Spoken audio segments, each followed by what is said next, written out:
तो ये हमारा बायोलॉजी का पार्ट 2 है, जिसमें हमने पार्ट 1 में ये बता चुका था कि 120 तक के सारे क्वेश्चन हम बताए थे। और कल 2022 का जो एग्ज़ाम होने वाला है बायोलॉजी का है, तो एक बार आप इसे देख लेंगे पार्ट 1 और 2, तो इससे बहुत सारा है मिलता जुलता आपको प्रश्न आपको मिल जाएगा। तो नेक्स्ट हम बात करने वाले हैं 121 से, और यहाँ पर आज कोशिश करेंगे कि ये पार्ट आपका बिल्कुल क्लियर आज के दिन में कर दे। कहता कि मिट्टी को उपजाऊ बनाने में कौन सहायक होता है, तो यहाँ पर हम ज़्यादा टाइम नहीं लेंगे और यहाँ पर बताते हुए चले जाएंगे। तो मिट्टी को उपजाऊ बनाने में जैविक खाद आपको सहायक होता है। नेक्स्ट है कि इडली एवं डोसा का आटा किस सूक्ष्मजीव के प्रयोग से बनाया जाता है। तो इडली और डोसा में कहीं कहीं पर जीवाणु है, कहीं लैक्टोबैसिलस है, कहीं जीवाणु विषाणु दोनों है। तो याद रखना है कि अगर जीवाणु और लैक्टोबैसिलस अगर आपको ए एंड बी दोनों ऑप्शन में दे दिया जाए तो आप वहाँ पे मारेंगे ए और बी। लेकिन यदि यहाँ पर आपको ऑप्शंस में दे दे कि लैक्टोबैसिलस, तो आप यहाँ पे क्या करेंगे कि आप यहाँ पे लैक्टोबैसिलस को मानेंगे, क्योंकि लैक्टोबैसिलस एक प्रकार का जीवाणु ही है। नेक्स्ट बात करते हैं कि वैसे भी जीवाणुओं के समूह जो फफूंदी के तंतुओं से जुड़कर जाल जैसे संरचना बनाते हैं उसे क्या कहते हैं, तो उन्हें हम एक फ्लॉक्स कहते हैं। नेक्स्ट इनमें से कौन एक जीव खाद नहीं है, यानी जैविक खाद के रूप में नहीं होता है, तो यह बैसिलस थुरिनजेन्सिस जो है बीटी जो जीवाणु होते हैं वो खाद्य जीव के रूप में नहीं होते हैं। नेक्स्ट है कि प्रोबायोटिक्स क्या है, तो यह एक प्रकार का खाद्य पदार्थ है। एसिटाबुलेरिया क्या है, वो एक प्रकार का शैवाल है। किस गैर फली पौधे के जड़ पिंड में जैविक खाद मौजूद नहीं होते हैं, तो यहाँ पे देख सकते हैं कि जो फ्रोंकिया होते हैं उस फ्रोंकिया के जड़ में जैविक खाद मौजूद नहीं होते हैं। तो नेक्स्ट क्वेश्चन है आपका मृदा में नाइट्रोजन स्थिरीकरण हेतु हम किसका प्रयोग करते हैं, तो नील हरित शैवाल यहाँ पर ज़्यादा बेस्ट होता है, इसका हम मृदा में काम करते हैं। वाइब्रियो का संबंध जो है वो किसके है, इससे क्रोमाइसिस से है। बायोगैस में क्या होता है, तो आपका CO2, H2S और CH4 ये तीनों आपको शामिल है। तो इसका जो मेन आंसर होगा वो आपका ऑप्शन डी होगा, इसका राइट आंसर। नेक्स्ट हम बात कर रहे हैं कि रेस्ट्रिक्शन एंजाइम जो माने जाते हैं किस रूप में, तो इसे हम कहते हैं आणविक कैंची के रूप में। अगर आप यहाँ पे ऑप्शन पढ़ें तो ऑप्शन यहाँ पर दिया गया है कि ये जैविक खाद्य के रूप में पाए जाते हैं, जैविक बंदूक के रूप में पाए जाते हैं, किस रूप में पाए जाते हैं, तो ये आपको आणविक कैंची के रूप में, जिससे हम रेस्ट्रिक्शन एंजाइम कहते हैं। एक प्रकार का एंजाइम है जो सीजर के रूप में कार्य करता है। नेक्स्ट ऑप्शन है कि एम्पियर जीन किसमें प्रतिरोधक क्षमता विकसित करने हेतु तो उत्तरदायी होता है, तो एम्पियर जीन जो होता है ये प्रतिरोधक क्षमता, इसका ऑप्शन जो है कि आप यहाँ पर देख सकते हैं।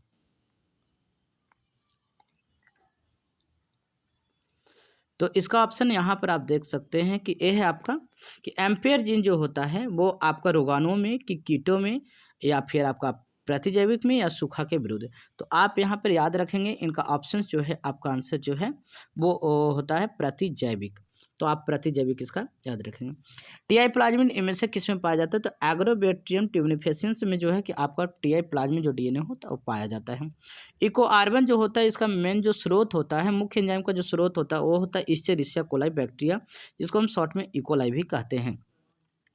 इसके बाद नेक्स्ट ऑप्शन है हमारा कि GAATTC किस प्रतिनिबंधन एंजाइम से अभिज्ञान स्थान है, तो ये भी याद रखना है किसका जो अभिज्ञान स्थान है वो भी है इको R1, तो ये बात को इसमें ध्यान रखना। आपको जल्दी इसमें गलत नहीं मिलेगी, आप एक और मैच भी ऐसे कर सकते हैं। जीवाणु में पाया जाता है, तो देखिए जीवाणु में अगर बोला जाता है कि डीएनए या आरएनए, तो जनरली जीवाणु में जो पाया जाता है वो प्लाज्मिन डीएनए ही आपका पाया जाता है, ठीक है। और अगर विषाणु की बात करें तो कुछ विषाणु में आपको वो जो होता है वो डीएनए भी पाया जाता है और आरएनए भी पाया जाता है, बट लेकिन अगर जीवाणु में कहा जाए तो आपका डीएनए ही पाया जाता है। अच्छी गुण के बहुलीकरण हेतु हम किसका प्रयोग करते हैं, तो ये होता है PCR, जिसको हम बोलते हैं पॉलीमरेज चैन रिएक्शन, जिसको PCR कहते हैं। किसी भी जीन की अभिव्यक्ति इनमें से किसके द्वारा संपादित होती है, तो छोटा व्यतिकारी RNA भी होता है, एंटीजेंस RNA भी होता है, यानी कि इसका राइट आंसर हो जाएगा A and B दोनों। इसके बाद नेक्स्ट जो प्रश्न है वो है आपको 139 में है आपका बाहरी जीन को मेजमान कोशिका मिलाने हेतु हम किसका प्रयोग करते हैं, तो यहाँ पर माइक्रो प्रिपेट और जीन गन हम दोनों का प्रयोग करते हैं। तो यहाँ पर आपको जो ऑप्शन जरूर याद रखिएगा कि चारों ऑप्शन पढ़ना बहुत जरूरी है आपका, तो आपको जीन गन और माइक्रो प्रिपेट दोनों होता है, इसका राइट आंसर आपका C है। पीसीआर विधि किसके लिए आवश्यक है? तो आपका डीएनए संश्लेषण, प्रोटीन संश्लेषण या अमीनो अम्ल का संश्लेषण या डीएनए संवर्धन। तो ये डीएनए संवर्धन के लिए आपको ज़्यादा इंपॉर्टेंट है। एगोरेट जेल किससे प्राप्त किया जाता है? तो ये तो सब लोग याद रखे होंगे। तो ये समुद्री घास से होता है, इसमें कुछ बताने की ज़रूरत नहीं है।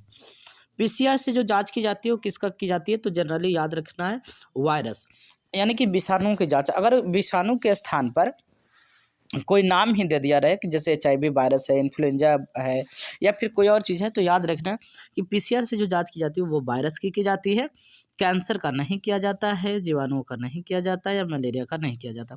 यानी इसकी जांच जो होती है पीसीआर से वायरसों की जांच की जाती है, जैसे कि क्वेश्चन में लिखा हुआ है यहाँ पर एचआईवी भी।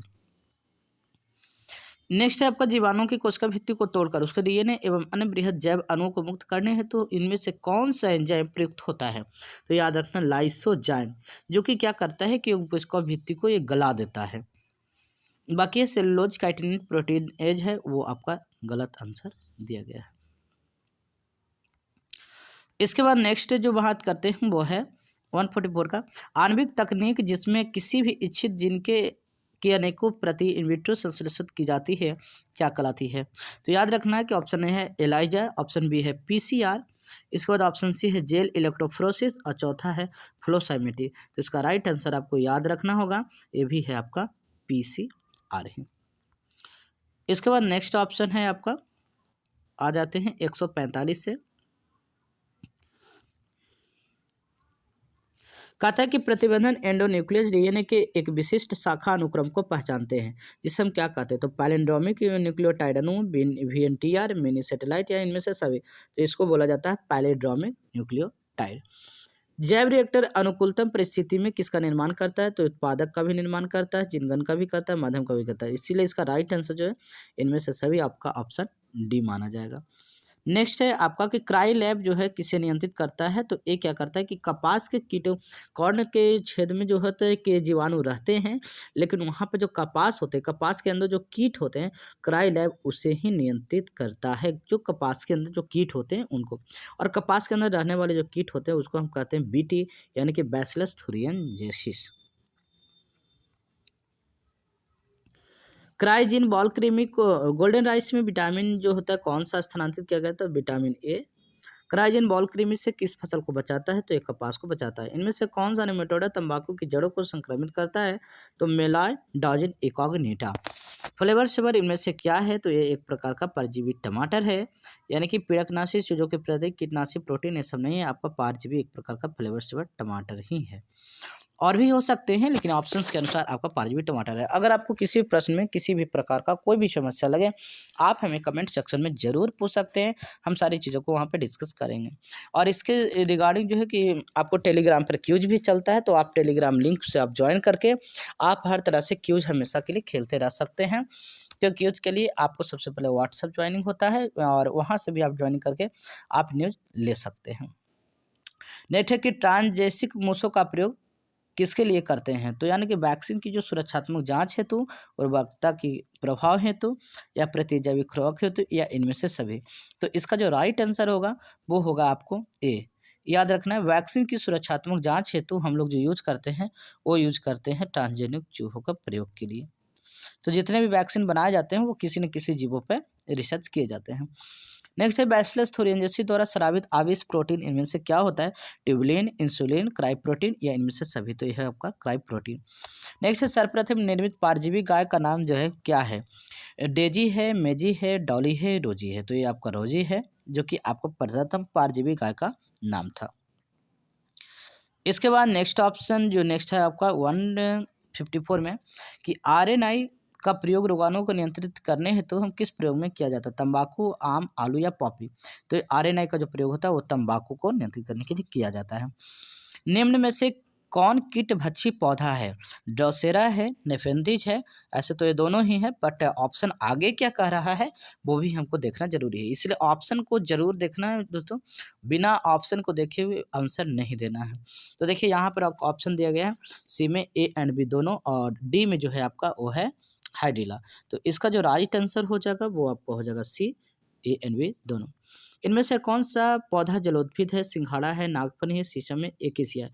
तो आपका सिंघाड़ा जो है ये आपको जलोद्भिद पौधा। लेकिन अगर आपको ये जानना होगा कि बाकी सब पौधा कौन से पौधा में आता है, तो आप हमें कमेंट सेक्शन में बता सकते हैं। यानी कि कोई भी प्रश्न का ऑप्शन किसके अंतर्गत क्या आता है, अगर ये आपको जानना है तो आपको हमें कमेंट सेक्शन में लिख के बताना होगा। अगर आप कमेंट सेक्शन में लिखेंगे तो हर क्वेश्चन का हम आपको आंसर देने के लिए रेडी रहते हैं। जल धारण क्षमता इनमें से किसका गुण है? मृदा का, पौधों का, जल का, जंतुओं का। तो जल धारण जो होता है स्वतः करता है वो मिट्टी यानी कि मृदा का। किसी खास समय एवं स्थान में किसी आबादी में मृत्यु की संख्या को क्या कहते हैं? मैटिलिटी, माइग्रेटी, इंटीग्रेलिटी या फिर मोटिलिटी। तो इसको हम बोलते हैं मोटिलिटी।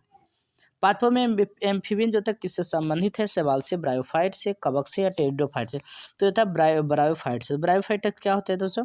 तो ब्रायोफाइट्स जो होते हैं वो होते हैं जो थल पर भी और जल पर भी, यानी जमीन में भी और पानी में भी, दोनों में निवास करते हैं। अगर जंतु की बात की जाए तो मेढक वगैरह हो जाता है, और अगर पादप की बात करें तो आपको ब्रायोफाइट्स। और इसका भी एक और एग्जाम्पल होता है कि पत्थरचट्टा वगैरह जो होता है वो आपका एम्फीबियन से संबंधित है। पारिस्थितिक तंत्र या इको सिस्टम जो शब्द होता है उसका प्रयोग किसने किया था? ओडम ने, टांसले ने, रिटल ने, हैकल ने। तो आप इसको याद रखना, टांसले ने। एक पारिस्थितिक तंत्र में हरे पौधे जो होते हैं वो किसके रूप में कार्य करता है? उत्पादक है, उपभोक्ता है, अपघटक है, सभी। तो यहाँ पर याद रखना ये उत्पादक के रूप में कार्य करता है। निम्न में से कौन आहार श्रृंखला बिल्कुल सही है? आप यहाँ पर देख सकते हैं घास हो सकता है, घास गेहूँ आम होगा, या बकरी गाय और घास होगी, घास बकरी और बाघ होगी, या घास मछली और बकरी होगी। तो इसका जो राइट आंसर है वो आपका हो जाएगा घास बकरी और गाय, क्योंकि घास को बकरी नहीं खाएगा और बकरी को बाघ खा सकती है। घास को मछली खाएगा और मछली को बकरी नहीं खा सकती है। यहाँ पर है बकरी गाय और घास, तो बकरी को गाय नहीं खाएगी, गाय जो होती है घास को खा सकती है लेकिन घास गाय को नहीं खा सकती। तो इसका जो राइट आंसर है वो है घास गाय बकरी। नेक्स्ट है कि आपको जो प्रश्न यहाँ पर है, अलग से प्रश्न दिया गया कुछ कि चरम समुदाय किस क्षेत्र में पाया जाता है? तो वो पाया जाता है संतुलित क्षेत्र, संक्रमण क्षेत्र, नग्न भूमि, या इनमें से कोई नहीं। तो ये आपका है संतुलित क्षेत्र। पारिस्थितिक तंत्र की आहार श्रृंखला में ऊर्जा का प्रवाह कैसा होता है? वो आपका एक दिशीय होता है, द्विदिशीय होता है, बहुदिशीय होता है, या इनमें से कोई नहीं। तो इसका याद रखना है कि एक दिशीय होता है, यानी कि ये सभी आंसर आपको गलत हो जाएंगे, यानी एक दिशीय ही चलता है। नेक्स्ट है कि विश्व में पाए जाने वाले जैव विविधता यानी हॉट स्पॉट की जो संख्या होती है वो टोटल कितनी होती है? 25, 9, 34, या इनमें से कोई नहीं। इसका है 34। नेक्स्ट है रेड डाटा बुक में जो होता है कि किस तरह के जीवों को शामिल किया गया है? विलुप्त हो रहे पौधों की सूची, दुर्लभ पौधों की सूची, आपत्तिग्रस्त पौधों की सूची, या फिर जो है कि क्या है? तो याद रखना है कि इनमें से विलुप्त हो रहे पौधों की सूची, दुर्लभ पौधों की सूची, आपत्तिग्रस्त, तीनों है इसका, इसलिए इसका राइट आंसर डी हो जाएगा। कान्हा नेशनल पार्क किसके लिए प्रसिद्ध है? पक्षियों के लिए, गैंडों के लिए, बाघों के लिए, मगरमच्छ के लिए। तो याद रखना है बाघों के लिए प्रसिद्ध है। नेक्स्ट है कि बांदीपुर कर्नाटक में जो बांदीपुर स्थल है वो किस लिए प्रसिद्ध है? इसका आपको इधर आपको आना पड़ेगा, वो एक 164 का जो ऑप्शन है वो आपको यहाँ नीचे में दिया गया है।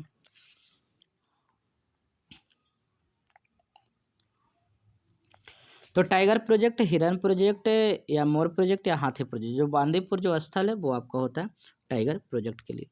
इनमें से कौन से विलुप्त हो गए हैं? तो डोडो है, ऑस्ट्रेलियर सिकाऊ है, थाई वैक्सीन है, या फिर इनमें से सभी है। तो याद रखना है यहाँ पे कि यहाँ पे तीनों जो है वो आपको यहाँ पे गायब हो गए हैं। डोडो भी हो गए हैं, यहाँ पर थोड़ा सा आंसर अथी है। तो यहाँ पर देख लेना है कि अगर ऑस्ट्रेलियर सिकाऊ है तो ये भी आपका विलुप्त हो गए हैं जीव। इसके बाद जो है कि आपका डोडो भी है, ये सभी चीज़ है। तो इसका राइट आंसर आपका हो जाएगा डी। मनुष्य में हिमंधता का जो मुख्य कारण है वो कौन है? बहुत सारे देखिए डोडो वाला में याद रखना है कि ऑप्शन में अगर ये ऑस्ट्रेलिया सी काउ नहीं रहेगा तो आप इसको मार सकते हैं डोडो, लेकिन ये तीनों चीज़ रहेगा तो आपको यही होगा। मनुष्य में हिमंधता का जो मुख्य कारण है वो क्या है? तो यूवी बीटा किरण का अवशोषण, इन्फ्रा विकिरण का अवशोषण, कास्मिक विकिरण का अवशोषण, स्वच्छ मंडल का हिम अपराधन। तो इसका राइट आंसर है यूवी बीटा का विकिरण अवशोषण। अगर इन सभी चीज़ों को बात समझ में नहीं आ रही होगी तो आप हमें कमेंट सेक्शन में लिख के पूछेंगे तो हम उसको अलग से वीडियो दे देंगे। ये फिलहाल एग्जाम के लिए है तो ज़्यादा टाइम ना लेते हुए स्टूडेंट के लिए कम समय में बहुत सारे क्वेश्चन को देने की कोशिश करेंगे। पार्ट 1 में हमने 120 को कवर किया था, बाकी को और कवर कर लिया। इसी से मिलता जुलता अगर आप रट लेते हैं तो आपको इससे बाहर क्वेश्चन ज़्यादातर नहीं आएंगे। निम्नलिखित में से कौन सी गैस ग्रीन हाउस गैस नहीं है? तो याद रखना है कि ये आपका है CF SC। और बाकी कौन सा है तो याद रखना है, कार्बन डाइऑक्साइड भी है, मीथेन भी है, नाइट्रोजन भी है, यानी कि तीनों है। ए वाला चौथा ऑप्शन जो है वो आपका नहीं है। तो इसका जो राइट आंसर आपको गैस नहीं है कहेंगे तो यह CFCS। नेक्स्ट है वातावरण प्रदूषण में लाइकेन जो महत्वपूर्ण होता है वो किसके लिए महत्वपूर्ण होता है? नाइट्रोजन ऑक्साइड के सूचक के रूप में, सल्फर डाइऑक्साइड के सूचक के रूप में, या फिर जो है कि आपका जो होता है वातावरण को शुद्ध करने में, या कार्बन मोनोऑक्साइड के सूचक के रूप में। तो इसका राइट आंसर याद रखना है कि कार्बन डाइऑक्साइड के सूचक के रूप में। सल्फर डाइऑक्साइड के सूचक के रूप में, यानी कि जिसको हम SO2 भी कहते हैं। यानी SO2 जहाँ पर भी गैस रहेगी वहाँ पे लाइकेन जो है वो आपका ग्रो नहीं करता है। अगर वो ग्रो कर रहा है तो समझ लीजिए वहाँ पे सल्फर डाइऑक्साइड नहीं है। अम्लीय वर्षा का कारक कौन है? CO2 है ये, तथा CO2, NO2 तथा SO2, CO2 तथा NO2, N2 तथा NO3। तो इसका राइट आंसर याद रखना है कि NO2 तथा SO2 जो है वो अम्लीय वर्षा का कारक है। बढ़ता त्वचा कैंसर एवं उत्परिवर्तन दर की अधिकता किसके कारण होती है? तो अम्ल वर्षा, CO2 प्रदूषण, CO प्रदूषण, ओजोन परत में कमी। तो याद रखना कि वो ओजोन परत में कमी जो होती है कि इसके कारण हमारा त्वचा जो है धीरे धीरे लगभग लोगों के प्रति अगर ओजोन परत में कमी होगी तो सभी लोग कैंसर का शिकार होने लगेंगे। साधारणतः कितने तीव्रता की ध्वनि मानव सहन कर सकता है? तो याद रखना है कि इसको 25 से 30 डेसिमल ही इसको टेक आउट करना है। 80 से 90 जो होता है वो बहुत हायर होता है, उसमें लोग बहरा भी हो सकता है। यानी कि अगर कहा जाएगा कि कितने तीव्रता की ध्वनि में जो है कि मानव बहरा तक हो सकता है, वो आपका 80 से 90 डेसिमल में। सुनने की क्षमता नॉर्मल जो होता है कि साधारणतः बर्दाश्त तक 25 से 30 डेसिबल काफ़ी है। नेक्स्ट है वायुमंडल के निचले भाग से शिखर तक वायु स्तंभ कॉलम में ओजोन की मोटाई किस इकाई में मापी जाती है? तो डाप्सन इकाई, अरब इकाई, पास्कल इकाई, इनमें से कोई नहीं। तो याद रखना पास्कल इकाई। कहीं कहीं पर शायद डाप्सन इकाई दिया गया है, लेकिन इसका ऑप्शन जो है वो पास्कल इकाई ही है। नेक्स्ट है कि SO2 का सूचक जो होता है, अभी कुछ समय हमने पहले बताया था कि SO2 का सूचक कौन है? तो यह है शैवाल, लाइकेन, कवक, या इनमें से कोई नहीं। तो यह है आपका लाइकेन। विश्व पर्यावरण दिवस कब मनाया जाता है? 6 दिसंबर, 5 जून, 6 जनवरी, इनमें से कोई नहीं। तो आपका है 5 जून को मनाया जाता है विश्व पर्यावरण दिवस। अदरक में कायिक प्रवर्धन किसके द्वारा होता है? राइजोम, जड़, ट्यूबर या बल्ब।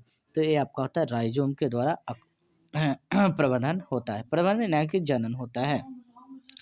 इसके बाद आपका 175 के बाद हम आते हैं 176 में। तो आपको यहाँ पर सारी चीज़ों को एक एक करके आपको ध्यान में रखना है। नेक्स्ट जो है आपका 176 है, ग्राफियन पुटक जो होता है वो किस में होता है? ठीक है, तो ग्राफियन पुटक जो होता है वो होता है मानव वृषण में, मानव अंडाशय में, मानव यकृत में, या मेढक के अंडाशय में। तो मानव अंडाशय में जो होता है वो आपका ग्राफियन पुटक होता है। सिल्क धागे में कौन सा प्रोटीन होता है? फिब्रोइन, एल्ब्यूमिन, ग्लोब्यूमिन, केराटिन। तो यहाँ पर ऑप्शन याद रखना कि ये जो फिब्रोइन होता है, सिल्क के धागों में फिब्रोइन प्रोटीन पाया जाता है। टर्नर सिंड्रोम में कितने गुणसूत्र होते हैं? तो ये आपका 45, 46, 47 या नन। तो आपका 45 होता है। क्यों? इसलिए क्योंकि इसमें एक से जो गुणसूत्र होता है वो डिलीट हो जाता है। एक गुणसूत्र डिलीट होने के कारण वो 46 के स्थान पर 45 ही रह जाती है। नेक्स्ट है कि अम्लीय वर्षा का जो pH मान होता है वो कितना होता है? 7 होता है, 6 होता है, 5 में 5.5 से 7 के बीच होता है, 4 से कम होता है। तो याद रखना है कि यह 5.5 आपको याद रखना है, इसके बीच होता है। अगर वो 4 से कम हो गया तो काफ़ी डेंजर स्थिति में हो जाएगा, कुछ भी हो सकता है।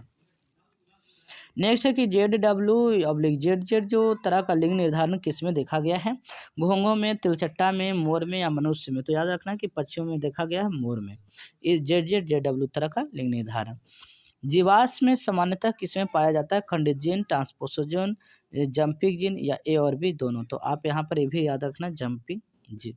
एक बार इसको फिर से आप यहाँ पे देख ले सकते हैं।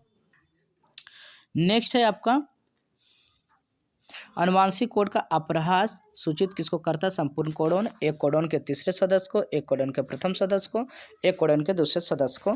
तो याद रखना है एक कोडोन के तीसरे सदस्य को। ऊपर वाला जीवाश्म में समानता को जो है वो आप एक बार देख लेंगे।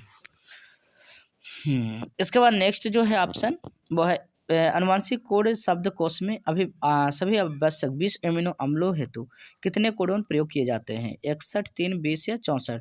तो बहुत सारे लोग यहाँ पर 64 को टिक आउट करेंगे, ये 3 तो हो ही नहीं सकता, 20 हो ही नहीं सकता, तो टोटल 64 होते हैं। लेकिन 64 में कहा था कि 20 एमिनो अम्ल कितने कोड के लिए प्रयुक्त होते हैं? तो वो 61 होते हैं। क्यों? क्योंकि जो 3 कोडोन होता है वो नॉनसेंस कोडोन होता है या स्टॉप कोडोन होता है, इसीलिए उसकी ज़रूरत नहीं है। तो बाकी 61 जो कोडोन है उसी के लिए आपको ज़रूरत है। नेक्स्ट है कि एक डीएनए अणु में एडेनिन एवं थाइमिन के मध्य जो उपस्थित हाइड्रोजन बॉन्ड होती है वो उसकी संख्या कितनी होती है? तो आपको ये भी बताया गया है कि ए डबल बॉन्ड टी,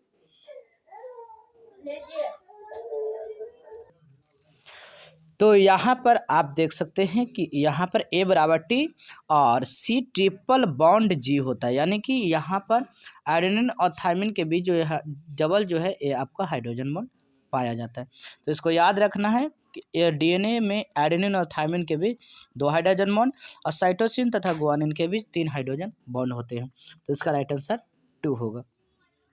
यदि डीएनए के किसी पृथक किए गए स्ट्रेन को 82 से 92 डिग्री सेल्सियस पर अगर रखा जाए तो क्या हो सकता है? तो यह आरएनए में क्या परिवर्तित हो जाएगा? नहीं। यह दो खंडों में टूट जाता है? नहीं। यह अनेक खंडों में टूट जाता है? नहीं।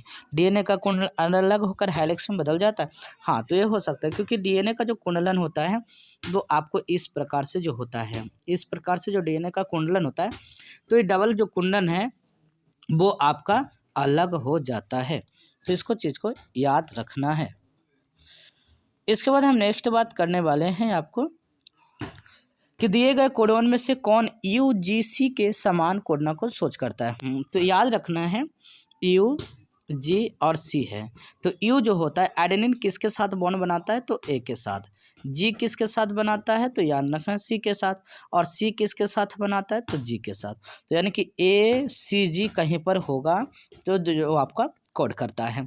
तो यू जी सी, तो यू जी सी को यानी कि यहाँ पर ध्यान रखना है जो उस कोड को सूचित करेगा, यानी कि इस कोड में आपको दिया गया कि दिए गए कोडोन में से कौन यूजीसी के समान सूचना को कोड करता है। अच्छा, इसमें ये चीज़ नहीं है,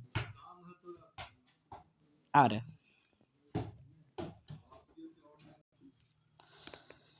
तो यहाँ पर याद रखना है कि साथ ट्रिप्टोफैन को सूचित करता, तो वही बता रहा है कि इसमें कौन सा कोडोन किसको कार्ड करता है, यानी कि ए यू जो आपका ये है ए यू जी यू और यू सी जी इसके साथ दोनों साथ ट्रिप्टोफैन को कोड करता है, वही इसमें आपको दिया गया है। ये क्वेश्चन थोड़ा सा घुमा करके दिया गया है, ये कोडोन का नहीं है, ये एंटी कोडोन। अगर यहाँ पे बात की जाए कि अगर ये एंटी कोडोन की बात करता तो याद रखना था कि यू जी सी में आपको यहाँ पर हो जाता ए सी और यू होता, लेकिन यहाँ पर ए आपको एंटी कोडोन नहीं, एक कोडोन की ही बात कर रहा है कि किस तरह के एमिनो एसिड के साथ वो कोड कर रहा है। तो याद रखना कि वो ट्रिप्टोफैन के साथ आपका ए आपका राइट आंसर है।